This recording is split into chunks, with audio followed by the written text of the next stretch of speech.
दुखों से भरे इस संसार में यदि कोई चीज शीतलता प्रदान करती है तो वह है महात्मा बुद्ध की अनमोल कहानियां और उनके अनमोल वचन। दोस्तों, जिस तरह मैं महात्मा बुद्ध की कहानियां सुनाकर आप सबको मोटिवेट करता हूं, उसी तरह आपका एक सब्सक्राइब करना मुझे मोटिवेट कर देता है।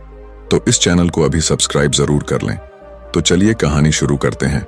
गौतम बुद्ध यानी कि सिद्धार्थ बचपन से ही इतने प्रेमपूर्ण थे कि वह किसी भी जीव को भूल से भी कष्ट नहीं पहुंचाते थे। यही वजह थी कि सभी जीव उनसे और वह उस जीव से बहुत प्रेम करते थे। एक बार जब सिद्धार्थ के पिता को यह बात पता चली कि उनका पुत्र पिता बनने वाला है, तो वह खुशी के मारे झूम उठते हैं और पूरे नगर में मिठाई बंटवाते हैं, ब्राह्मणों को बुलवाते हैं, जिन्हें वह आदेश देते हैं कि वह उनके पोते की कुंडली बनाकर उसके बारे में बताएं।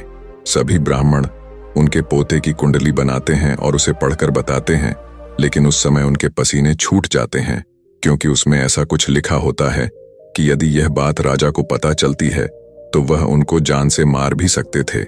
इसीलिए वह कुछ नहीं बताते और कहते हैं कि आपका पोता बहुत ही महान और शक्तिशाली सम्राट बनेगा। वह यह सुनकर बेहद खुश हो जाते हैं और उन्हें इनाम देते हैं। लेकिन यह बात छुपाने योग्य नहीं थी, इसीलिए उनमें से एक ब्राह्मण ने इस बारे में सिद्धार्थ की माता को यह बात बता दी कि यदि सिद्धार्थ के पुत्र का जन्म होता है तो सिद्धार्थ की मृत्यु हो जाएगी। वह जीवित नहीं बचेंगे, क्योंकि सिद्धार्थ के पुत्र के जीवन में पिता का योग नहीं लिखा है। यह सुनकर उनकी माता के पैरों तले जमीन खिसक जाती है और वह कहती है कि हे ब्राह्मणों, क्या इसका कोई उपाय नहीं है?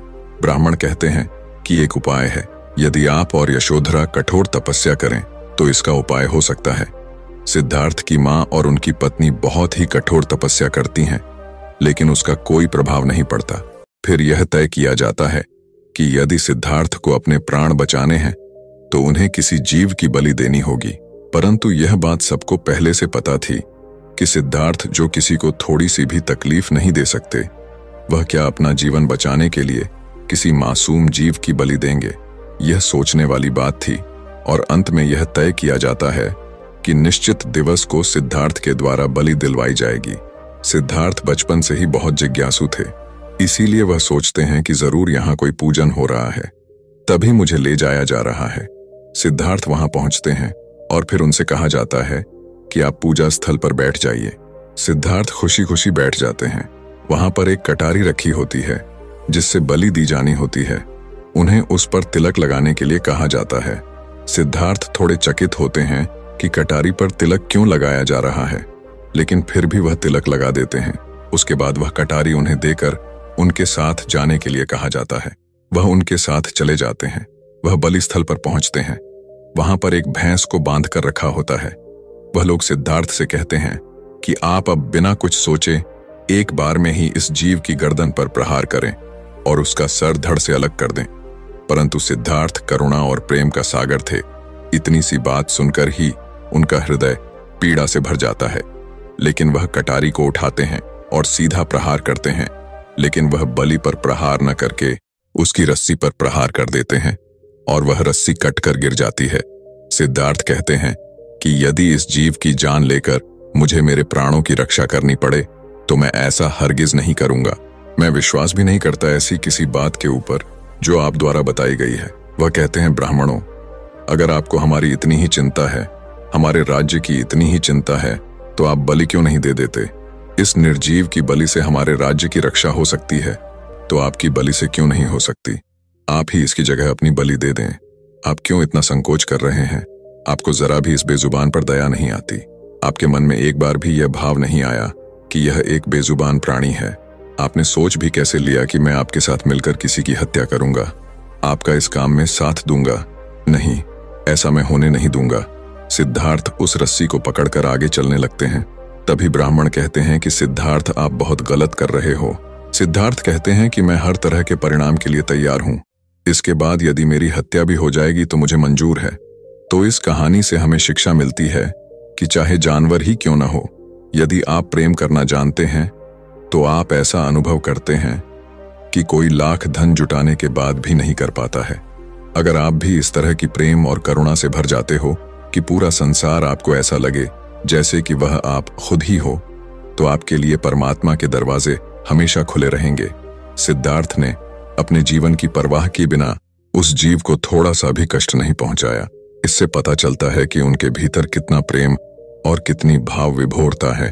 एक बार भगवान बुद्ध के शिष्य उनके पास आकर कहते हैं कि हे प्रभु, मैं काफी समय से ध्यान कर रहा हूं, लेकिन फिर भी ध्यान के उस लक्ष्य को प्राप्त नहीं कर पा रहा हूं जो मैं चाहता हूं। आप ही बताएं मैं क्या करूं। बुद्ध मुस्कुराकर बोलते हैं कि यदि तुम्हें सांसारिक जीवन में कोई लक्ष्य प्राप्त करना है तो उसे कठिन परिश्रम से ही प्राप्त किया जा सकता है। उस लक्ष्य के लिए तुम्हें पता है कि तुम क्या कर सकते हो। तुम योजना बना सकते हो, कठिन परिश्रम कर सकते हो, लेकिन ध्यान एक अलग ही प्रक्रिया है। यह सांसारिक नहीं, यह भीतरी होता है। इसे पाने के लिए न तो तुम योजना बना सकते हो, न ही कठिन परिश्रम कर सकते हो, और न ही तुम कुछ ऐसी चीज प्रयोग कर सकते हो जो तुम्हारे दिमाग से शुरू होती है।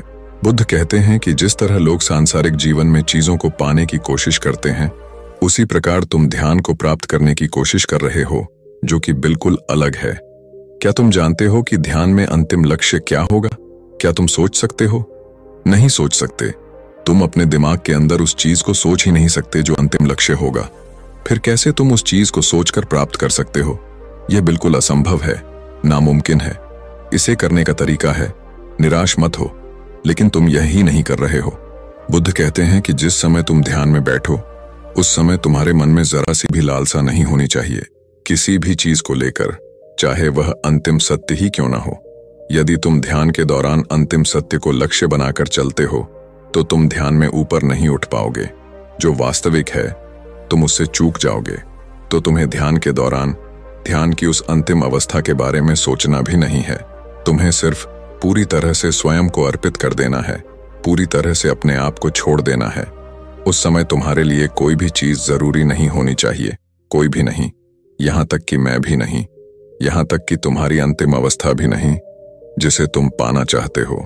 तब तुम ध्यान की उस चरम सीमा तक पहुंच जाओगे जहां तुम पहुंचना चाहते हो। भगवान बुद्ध ने बहुत ही सरल तरीके से अपने शिष्य को ध्यान के बारे में समझाया। दोस्तों, हम भी आपको यही समझाना चाहते हैं कि जिस भी समय आप ध्यान करें, तो उस समय अपने दिमाग में यह सोच न रखें कि आपको ध्यान से कुछ पाना है या आपको अपनी समझ बढ़ानी है। आपको बिल्कुल रिलैक्स रहना है। यहां तक कि यह भी ख्याल नहीं आना चाहिए कि जिस तरह मैं बैठा हूं वह सही है या गलत। आपको बस अपने शरीर को ढीला छोड़ना है, रिलैक्स होना है। हमारे दिमाग में एक तरह का खिंचाव होता है। जैसे जैसे आप अपने आप को ढीला छोड़ोगे, आप अपने आप को उस खिंचाव से मुक्त करते जाओगे। हर उस लालच से जो आपका मन आपको देता है। जिस तरह का ध्यान आप कर रहे हो, सांसों का ध्यान कर रहे हैं तो सांसों पर ध्यान लगाइए। नाद ब्रह्म कर रहे हैं तो अपने गुंजन पर ध्यान लगाइए। यह मायने नहीं रखता कि आप कौन सा ध्यान कर रहे हो। हर आदमी को हो सकता है अलग अलग ध्यान पसंद आए। जिस तरह किसी आदमी को कोई फल पसंद होता है और किसी आदमी को कोई दूसरा फल पसंद होता है, वही चीज ध्यान के संबंध में भी लागू होती है। बहुत तरह के ध्यान बनाए गए हैं, लेकिन आपको अपने लिए एक ध्यान चुनना है और निरंतर उसका अभ्यास करते चले जाना है, बिना यह सोचे कि इसका अंतिम लक्ष्य क्या होगा। तो दोस्तों, कमेंट सेक्शन में जरूर बताएं कि आप कौन सा ध्यान करते हैं, और यदि यह कहानी आपको अच्छी लगी तो इसे अपने मित्रों और रिश्तेदारों के साथ साझा जरूर करें, और ऐसी कहानियां सुनते रहने के लिए हमारे चैनल को सब्सक्राइब जरूर कर लें। तो मिलते हैं अगली किसी कहानी में। तब तक के लिए अपना ख्याल रखें। कहानी में आनंद भी आता है और सीख भी मिल जाती है। दोस्तों, जिस तरह मैं महात्मा बुद्ध की कहानियों से मोटिवेशन फैलाता हूं, उसी तरह आपका सब्सक्राइब करना मुझे मोटिवेशन देता है। इस चैनल को अभी सब्सक्राइब जरूर कर लें। तो चलिए कहानी शुरू करते हैं। एक बार महात्मा बुद्ध अपने शिष्यों के साथ कहीं जा रहे थे। उन्होंने रास्ते में एक वृद्ध आदमी को देखा। वह काफी दुखी प्रतीत हो रहा था। कभी वह जोर जोर से हंसने लगता तो कभी जोर जोर से रोने लगता। ऐसा लगता था जैसे यह कोई पागल है। बुद्ध उस आदमी के पास गए। वह आदमी बुद्ध को देखते ही उनके चरणों में गिर गया और बोला, आज तक मैं आपकी हर बात को नकारता था, कभी आप पर विश्वास नहीं किया। मुझे माफ कर दें, आप सही थे। मुझे आज यह समझ में आ गया है कि आप जो भी कहते थे वह सब सत्य निकला। बुद्ध ने उसके आंसू पोंछे और उसे भोजन खाने के लिए दे दिया। वह व्यक्ति बेहद भूखा था। वह खाना लेकर खाने लगा। वह एक निवाला खाता और रोने लगता। यह सब बुद्ध के शिष्य देख रहे थे। उन्होंने बुद्ध से पूछा कि इनको क्या हुआ है, कि इनका मानसिक संतुलन बिगड़ गया है। बुद्ध कहते हैं, इन्हें ज्ञान की प्राप्ति हुई है, जाओ उनसे ध्यान लो। शिष्य उनके पास जाते हैं और कहते हैं, बाबा आपको क्या हुआ है, क्या आप हमें बताएंगे? वृद्ध आदमी ने कहा, कुछ साल पहले मैं महात्मा बुद्ध से मिला था। उनके उपदेश सुने थे, लेकिन मुझे वह बेकार लगते थे। मुझे लगता था वह उपदेश किसी काम के ही नहीं है। जीवन जीने के लिए उनके उपदेश जरूरी नहीं हैं। मैंने हमेशा उनका विरोध किया, यहां तक कि उनके खिलाफ षड्यंत्र तक रचा, ताकि लोग उनके बहकावे में न आए। मुझे याद है बुद्ध ने कहा था, कभी भी धन का गलत उपयोग नहीं करना चाहिए, नशा नहीं करना चाहिए, झूठ नहीं बोलना चाहिए। लेकिन मैं यही तो करता था और उसी में मेरे को आनंद आता था। पैसे उड़ाना, मदिरा पान करना, यही सब मैं करता था, जबकि मुझे मालूम था बुद्ध ने इन सब के लिए मना किया है। और मैं देखता भी था, जो लोग बुद्ध के कहे अनुसार चलते थे, बेशक उनके पास चाहे धन न हो, लेकिन वह फिर भी आनंद में रहते थे। और यही सोचकर आज मैं रो रहा हूं कि काश मैंने बुद्ध की बात सुनी होती। यही सोच मैं हंस भी रहा हूं कि मेरी तरह बाकी सब भी ये बातें बुढ़ापे में समझ पाते हैं और बाद में पछताते हैं कि शायद वह पहले इन बातों को समझ पाते। मुझे याद है बुद्ध ने कहा था, जैसे हमारे विचार होते हैं वैसे ही हम बन जाते हैं। शिष्यों ने कहा, आपके पास इतना ज्ञान है, क्या आप हमारे साथ उसे साझा करेंगे ताकि हम भी ज्ञान ले सकें, जीवन को सही तरीके से जी सकें? वृद्ध आदमी ने कहा, महात्मा बुद्ध के शिष्य हैं आप सब। बुद्ध के समान जीवन की गहराइयों को कोई नहीं जानता। जितने सही से वे आपको बता सकते हैं, कोई और नहीं बताएगा। लेकिन फिर भी मैंने जो समझा है आपको जरूर बताऊंगा। उसके बाद उसने कहना शुरू किया, हम बचपन से ही देखते आ रहे हैं कि जीवन एक रेस की तरह है, हम सब उसमें भागते रहते हैं। जब हम छोटे होते हैं तो सोचते हैं कि हमारे पास हर खिलौना हो जो दूसरे के पास ना हो। मेरी माँ बहुत सख्त थी, वह हमेशा मुझे डांटती रहती, लेकिन मैं आजादी चाहता था। वह ना मिलने पर मैं सोचता था कि काश मैं मर जाऊं तो ही अच्छा हो। उसके बाद मैं सोचता कि जब मैं बड़ा हो जाऊंगा तो उसके बाद मुझे सारी चीजें और मेरी आजादी भी मिल जाएगी और मैं अपने हिसाब से जीऊंगा। उसके बाद जब मैं बड़ा हुआ तो ये सब बातें व्यर्थ लगने लगी, लेकिन दौड़ अभी भी जारी थी। मैं अपने मित्रों से अधिक धन कमाना चाहता था ताकि हर चीज खुद के लिए अच्छी तरह कर सकूं, अच्छे कपड़े पहन सकूं, अच्छा घर बना सकूं, उन्हें दिखा सकूं कि मैं उनसे अधिक हुनरमंद आदमी हूं। उसके लिए मैंने षड्यंत्र रचे, झूठ बोला, धोखा दिया, लेकिन यह सब करते हुए मुझे एहसास ही नहीं हुआ कि मैं कुछ गलत कर रहा हूं। कुछ समय बाद मेरे माता पिता ने मेरा विवाह कर दिया। जो लड़की मेरे जीवन में आई वह बहुत सुंदर थी और उसकी हर बात मुझे अच्छी लगती थी। मेरा वह हर चीज में साथ देती थी, लेकिन बहुत समय बीतने के बाद भी मेरी कोई संतान नहीं हुई। मैं अपने मित्रों का बच्चा देखकर उनसे ईर्ष्या करता कि मेरे बुढ़ापे की लाठी कौन बनेगा। कुछ समय बाद वह दिन भी आ गया जब मेरा एक पुत्र हुआ और मुझे बहुत खुशी हुई। लेकिन कुछ समय बाद मुझे यह लगा कि काश मेरा एक बेटा और होता तो मेरे दोनों कंधे मजबूत होते। और ईश्वर ने मेरी बात सुन ली। मुझे एक और पुत्र हुआ। सब अच्छा चल रहा था, मेरा व्यापार भी आगे बढ़ रहा था। मेरी पत्नी ने मुझसे कहा कि यह सब तुम्हारी मेहनत का नतीजा है जो तुम इतने सफल हुए। तुम्हारे माता पिता ने तो कुछ नहीं किया और वैसे भी उनकी उम्र हो गई है, उन्हें तीर्थ यात्रा पर चले जाना चाहिए। मुझे उसकी कही हर बात सही लगती थी। जब मैंने पिता से इस बारे में कहा तो उन्होंने यह कहकर मना कर दिया कि मुझे यह बात पसंद नहीं आई। और उसके बाद से मुझे मेरे पिता की कही हर बात गलत लगने लगी।